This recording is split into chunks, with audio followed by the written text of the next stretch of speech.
Then, after 857 exhibits and 126 witnesses, the case was finally in the hands of the jury, who, after 265 days, had been sequestered longer than any other jury in history. To start off, we took a straw vote. I had already had an idea that I was leaning towards reasonable doubt. It was never a case of where I really thought he was just an innocent person. I just felt that as presented to me at trial, I couldn't convict him. So I'm thinking, if I'm the only one that thinks this way, then I'm gonna be the brunt of all kinds of problems in this deliberation process. And so they took the vote. And it came back 10 voting not guilty and 2 voting guilty.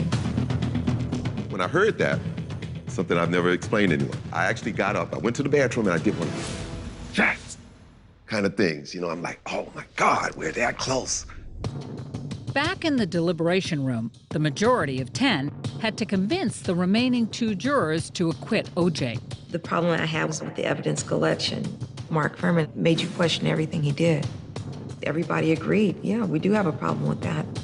I made the point of saying, hey, look, if there are any views here other than in the majority right now, now is the time to present those views. No one stood up. No one said anything.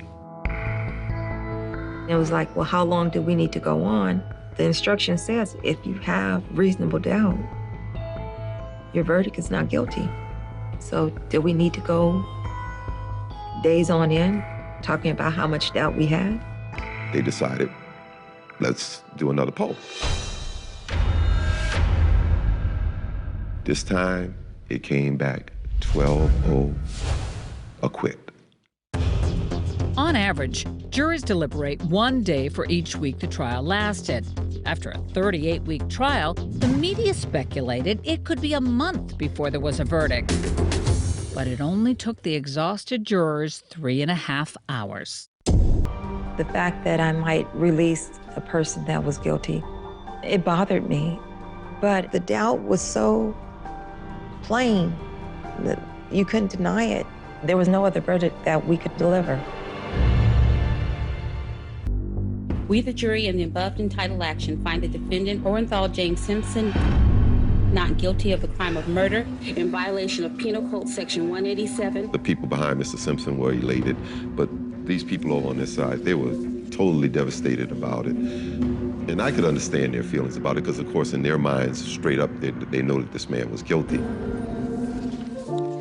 Jury number 10, as to count 2. The person I focused on the most was Kim Goldman. You know, and I could hear her cry, I could hear her screams. But I didn't want to not look at her, not look at that family. And I wanted them to know that, you know, I felt for them, but I was sorry that I couldn't give them the verdict that they wished for. And when you see somebody grieving like that and just knowing that you just stuck another knife, but I followed the law and I followed the instructions that were given to us.